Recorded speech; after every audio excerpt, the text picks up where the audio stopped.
이스라엘이여, 너는 행복한 사람이로다. 우리는 이스라엘이라고 할 때요, 이 선한 목자 그림에서 예수님의 품에 안긴 이 양을 말합니다. 예수를 믿어도 아직 예수님의 품 안에 안겨 있지 않고 밑에 있는 이 양들은 행복한 사람들이 아니에요.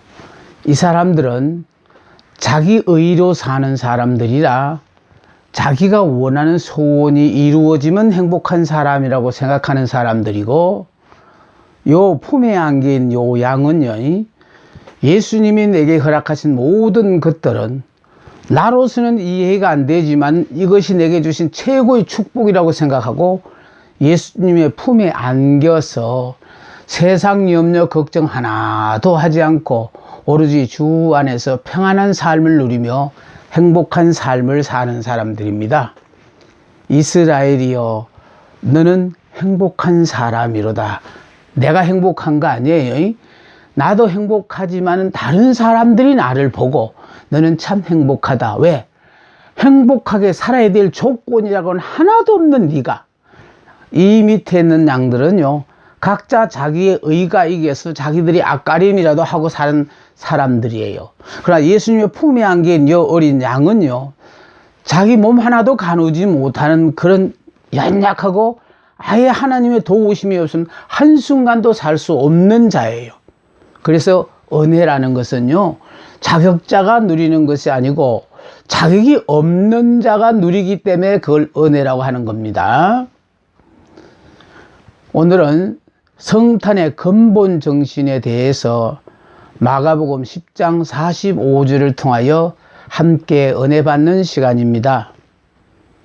마가복음 10장 45절은요, 인자가 온 것은 섬김을 받으려 함이 아니요 도리어 섬기려 하고 자기 목숨을 많은 사람의 대속물로 주려 함이니라 했습니다. 이제 이틀 후면 성탄절이 다가오고 있습니다. 성탄절이라고 해서 누구나 다 기다리는 날이 아닙니다. 불신자에게는 상관이 없는 날이요, 믿는 신자들에게도 상관이 없는 사람이 대부분이라는데 저는 주목을 해 봅니다. 본인이 알았다 하더라도 기쁨의 날이 되는 사람이 있는가 하면은 그 반대로 되는 날이 되기도 합니다. 오늘 본문 10절에는 천사가 이르되 무서워하지 말라. 보라, 내가 온 백성에게 미칠 큰 기쁨의 좋은 소식을 너희에게 전하노라고 했고, 11절에는 오늘 다윗의 동네에 너희를 위하여 구주가 나셨으니 곧 그리스도 주시니라 했습니다. 성탄절이 무슨 날입니까? 구주께서 탄생하신 날입니다. 구주가 누구이십니까? 그리스도 주신이라고 했습니다. 구주가 필요하여 기다리는 자에게는 좋은 날이지만은 구주의 필요성을 모르는 사람에게는 아무 의미도 없는 날입니다. 그래서 하나님은 지금까지 우리들에게 갖가지 어려운 문제를 허락하셨고, 그 문제들을 통하여 자신이 감당할 수 있는 능력의 한계를 파악하도록 했습니다. 생존 경쟁이 치열한 삶의 현장에서 자신의 무지와 무능함 때문에 절망하신 분, 나는 죄 짓고 살고 싶지 않아도 어쩔 수 없이 이렇게 죄를 짓고 있다는 사실을 깨닫고 살아가시는 분들, 예수를 믿고 있지만 아직도 자신이 죽지를 못해서 율법으로만 살면서 율법에 대해서 절망하고 사시는 분들, 내 주변에는 나를 위하여 도와주실 사람이 진정코 없다라는 사실을 깨닫지 못한 사람은 아무런 의미가 없습니다.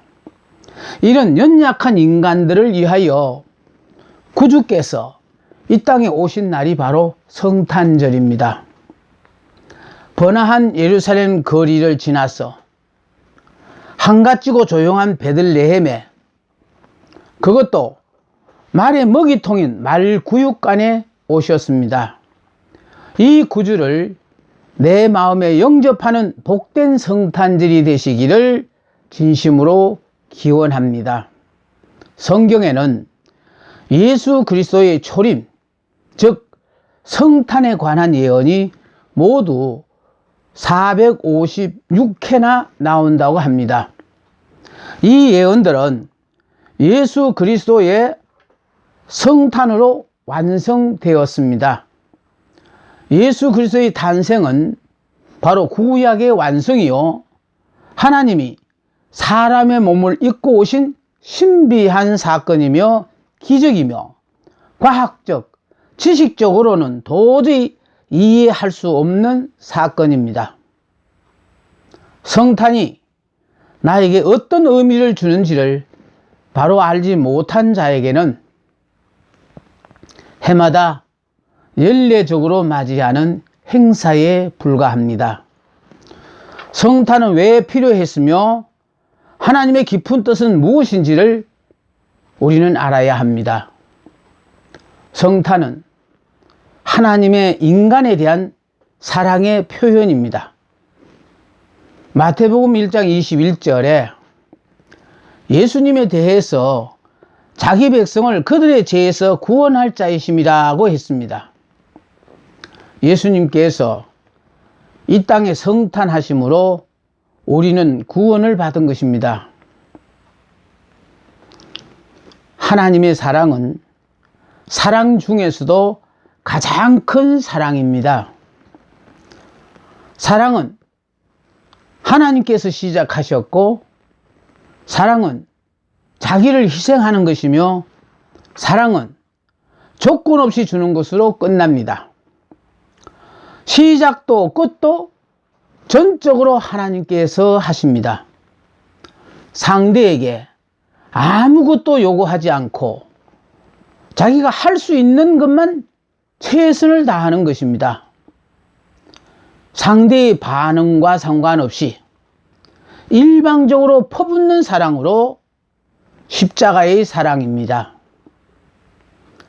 이 큰 사랑을 성부 하나님께서 계획하셨고, 다시 말해서 아담이 범죄하여 죄로 말미암아 영원히 죽게 되어지자 예수님께서는 이 인간들을 구원할 계획으로 여자의 후손을 주겠다고 약속하셨는데, 그 여자의 후손을 위해서 결국 구약 성경은 그 여자의 후손을 기다리게 했고, 신약 성경, 즉 복음서가 시작되는 것과 동시에 예수님께서 이 땅에 하나님께서 인간의 형상을 입고 이 땅에 오셨다는 겁니다. 그래서 친히 하나님께서 계획하셨던 일을 하나님이 이루셨어요. 그래서 이루시기 위해서 하나님이 성육신 하신 것, 이게 바로 성탄입니다. 인간이 죄로 말미암아 죽어야 될 인간들을 구원하시기 위해서 죄로 말미암아 죽어가는 인간을 구원하기 위하여 하나님께서 인간이 되셔서 이 땅에 오셔서 인간들의 모든 죄를 대신하여 십자가에 못 박혀 죽으심으로 말미암아 우리의 죄를 대속해 주셨다라는 것입니다. 그런데 이 사실에 대해서 인간들은 그 의미를 알지 못했습니다. 그리고 깨닫지를 못했습니다. 왜 이렇게 하셔야 했는가를. 성령이 오심으로 말미암아 드디어 이 모든 사실을 깨닫게 되어졌다는 것입니다. 하나님이 인간이 되셔서 이 땅에 오신 이유는 섬기기 위해서, 영이신 그 하나님이 육으로 오셨으니까 얼마나 고통스러우시겠습니까? 그래서 많은 고생을 직접 체휼하셨습니다. 섬기기 위해서는 온유하고 겸손해야 합니다. 그래야 누구든지 사랑할 수가 있고 누구든지 섬길 수가 있습니다. 이 사랑을 본받아서 우리도 섬기고 싶은 마음이 있으시다면 먼저 온유하고 겸손한 자로 우리가 먼저 변해야 하겠습니다. 인간의 모습으로 오신 이후에 두 번째는 십자가에 죽으시기 위하여 오셨어요. 다시 말해서 사랑은 자기를 희생하는 것입니다. 자기를 희생하지 않고는 남을 용서할 수가 없습니다. 성령이 오셔서 때가 되면은 성령께서 깨닫게 해 주십니다. 구원은 믿음으로 받지만 우리가 구원을 받았다면 반드시 구원의 확정으로 삶을 통해서 구원받은 신앙을 고백하게 되어져 있습니다. 그리스도를 경배하는 일이 성탄 행사의 기본 자세요, 근본 정신입니다. 그러면 예수님의 위대한 정신과 생활은 간단히 말해서 성육신이요, 또 성육신으로 오셔서 섬김이요, 또 우리를 대속하여 죽으심으로 말미암아 대속이요, 죽는 방법이 바로 율법의 저주를 받아 십자가의 죽음을 통해서 성취되는 희생적 사랑이라고 하겠습니다. 일찍이 예수께서는 인자가 세상에 온 것은 섬김을 받으려 함이 아니요 도리어 섬기려 하고 자기 목숨을 많은 사람의 대속물로 주려 함이라고 하셨습니다. 그러므로 성탄의 근본 정신은 첫째, 섬기는 종의 자세입니다. 주께서 천국 복음을 전파하실 때 각색 질고의 병, 그리고 허약한 것을 고치시고 돌보시는 일들을 행하시고 최후에는 친히 제자들의 발을 씻겨 주셨고 십자가에서 죽기까지 복종하는 종의 도를 보여주셨던 것입니다. 섬김의 극치는 자기 자신을 대속물로 주신 그 경지까지 이르러야 바로 섬김이 되는 것입니다. 빌립보서 2장 5절에서 8절의 말씀을 보면은 너희 안에 이 마음을 품으라 곧 그리스도 예수의 마음이니 그는 근본 하나님의 본체시나 하나님과 동등됨을 취할 것으로 여기지 아니하시고 오히려 자기를 비워 종의 형체를 가지사 사람들과 같이 되셨고 사람의 모형으로 나타나사 자기를 낮추시고 죽기까지 복종하셨으니 곧 십자가의 죽으심이라고 가르치고 있습니다. 주님은 참종의 모습을 우리들에게 보이신 것입니다. 위대한 그리스도인을 만난 사람들이라는 말이 있습니다. 사람들은 훌륭한 그리스도인의 본을 보인 사람들을 통해서 그리스도를 만나게 되고 또 그 본을 다른 사람들 앞에 옮겨주는 역할을 하는 것입니다. 사도행전 7장에는 예수의 생명을 받아서 그 사랑을 지금 실천하고 있는 스데반의 삶을 통해서 사울이라는 청년의 마음속에 그리스도의 모습이 새겨지게 된 것입니다. 그 후 사도행전 9장은 다메섹 도상에서 영으로 예수를 만나는 그 사건을 강조해서 바울을 우리에게 보여준 것입니다. 중요한 사실은 그 다메섹 도상의 역사도 스데반이 보여준 그리스도인의 참다운 정인된 모습에서 바울의 심령 가운데 받은 충격으로 이미 그 마음이 사로잡힌 뒤의 일이라는 것입니다. 예수님은 병자를 고쳐주시고 슬픈 자를 위로해 주시고 죄인을 사해 주시고 죽은 자를 살리시고 가난한 자에게 복음을 전하셨습니다. 기독교는 언제나 나보다 다른 사람을 먼저 생각하는 종교요. 신앙생활이란 남을 위해 자기를 양보하면서 언제나 믿지는 생활인데, 만일 다른 사람이 고통을 당하고 죽어가도 자기만 아는 사람이라면 그런 사람은 하나님 나라에서는 살아야 할 자격이 없는 사람입니다. 그런데 하물며 우리가 교회 밖의 사람들보다 더 이기적이고 타산적이고 더 물질적이라면 기독교 신앙이 어디에 설 수가 있겠습니까? 오늘 우리는 어떻게 하면 내가 만나는 사람들의 배에 기쁨을 주고 유익을 주고 비록 나를 해롭게 하는 사람이라도 그를 도와주려는 마음이 바로 성탄의 근본 정신이라고 하겠습니다.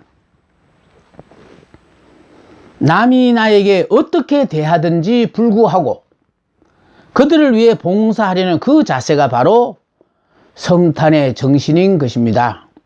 두 번째, 성탄의 정신은 남의 죄와 잘못을 대신하여 십자가를 지고 대속의 제물이 되려고 책임을 지는 정신입니다. 모든 것이 내 탓입니다 하고 입술로 고백하는 삶이 아니라 몸소 삶으로 실천하는 삶입니다. 예수님은 죄가 없으시면서도 죄 많은 우리를 위하여 십자가를 지셨습니다. 오로지 죄가 없으신 그리스도만이 우리를 죄에서 해방하고 구원하시는 것입니다. 그래서 나만이 겪어야 하는 고통이 있고 나에게만 주어진 사명이 있습니다. 대중적인 인기를 누리며 환호를 받으며 목회를 해야 할 사람이 있는가 하면은 누가 알아주든 몰라주든 상관없이 요단강 깊은 곳에 언약궤를 메고 말없이 서 있어야 할 제사장이 필요한 것입니다.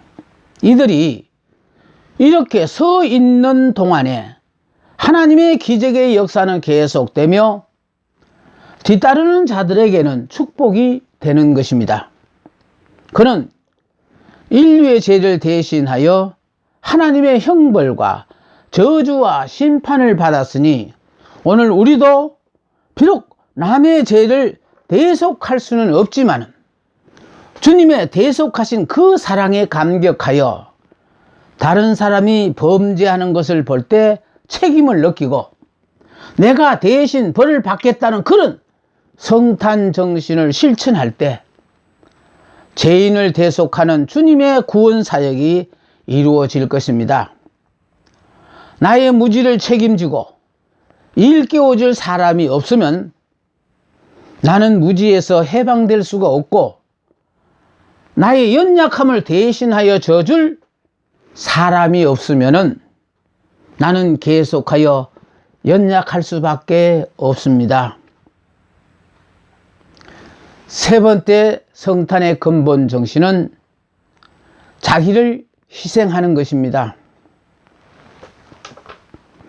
한 알이 미리 땅에 떨어져 죽지 아니하면 한 알 그대로 있고 죽으면 많은 열매를 맺느니라. 한 알의 밀이 호화스러운 궁중 같은 저택에 고이 간직되어서는 아무런 열매를 맺을 수가 없습니다. 일찍이 예수님께서 영광의 세계를 버리고 가장 비천한 말 구육간에 오신 것 자체가 바로 성탄의 정신입니다. 십자가 없는 부활이었고 기독교는 십자가의 고통을 부활의 아침으로 만드는 종교인데 그 기쁨은 자기를 희생하는 사람으로만 창조되어지는 것입니다. 죄인을 위한 하나님의 희생과 하나님을 위한 사람들의 희생과 형제끼리 서로를 위한 희생이 있을 때에 성탄의 근본 정신은 나타나게 되고 열매를 맺게 되는 것입니다. 십자가의 고난은 골고다에서 시작된 것이 아니라 베들레헴 말 구유에서 시작된 것이며 하나님이 인간이 되신 사건이 바로 십자가요 가장 큰 손해요 희생인 것입니다.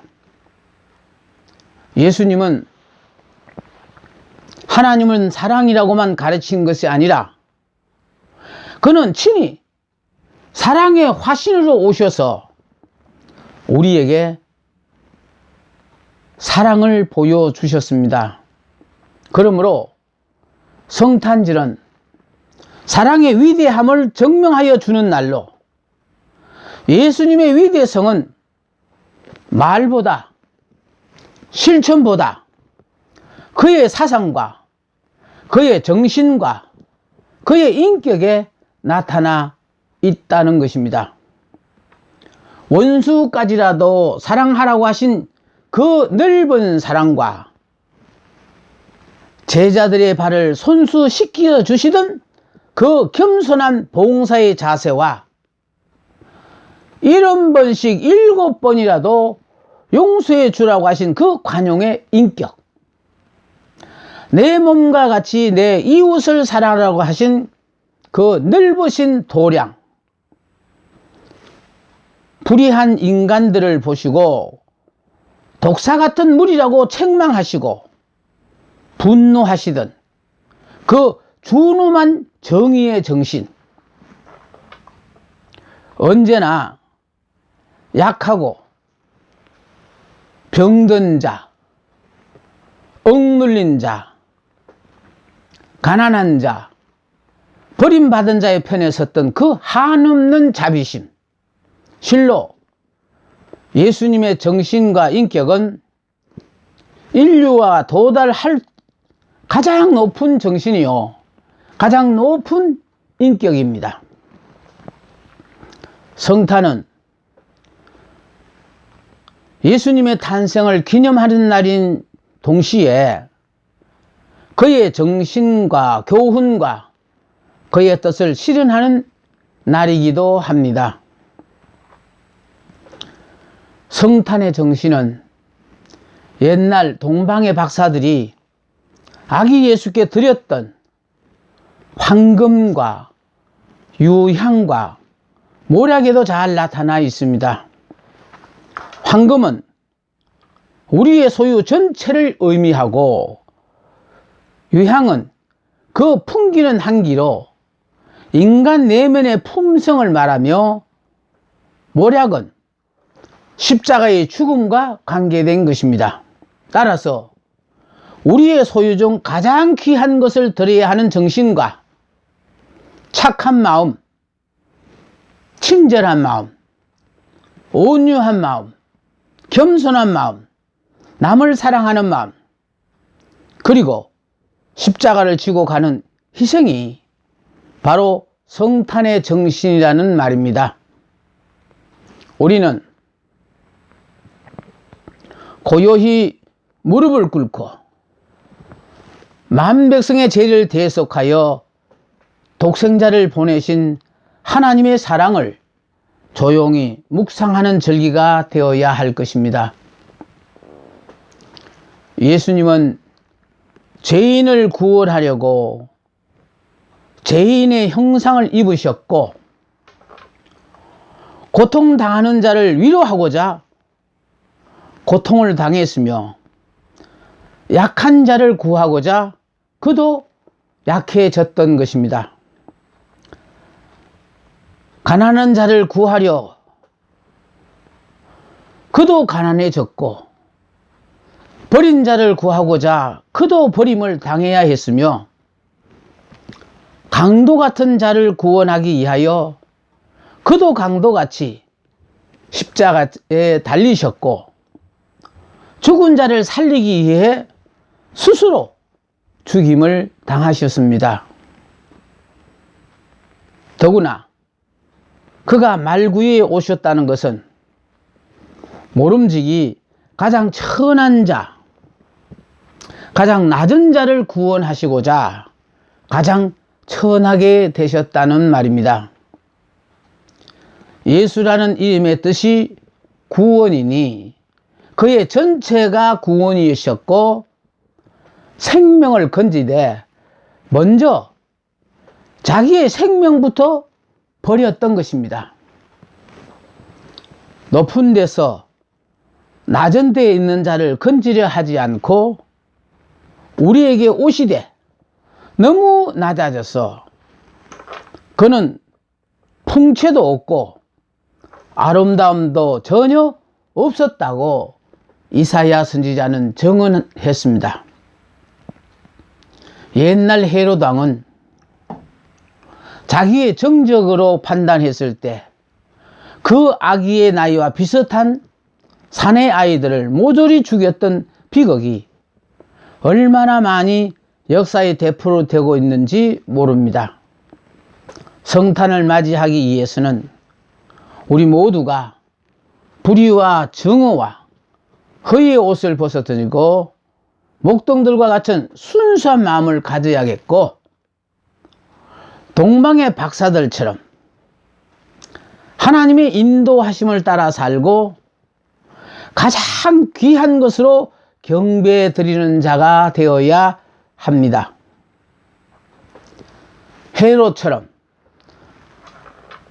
성탄을 죽이는 날이라 인류 구원의 축제일로 경건하게 맞이하고, 헤롯처럼 성탄은 죽이는 날이 아니라 인류 구원의 축제일로 경건하게 맞이하고 심령의 구유를 준비하여 예수님의 구원하신 사랑으로 가득 채워야 하겠습니다. 그리고 어두운 세력이 물러가고 밝은 세력이 새날이 도래하는 진정한 성탄이 되시기를 주님의 이름으로 축원합니다. 감사합니다.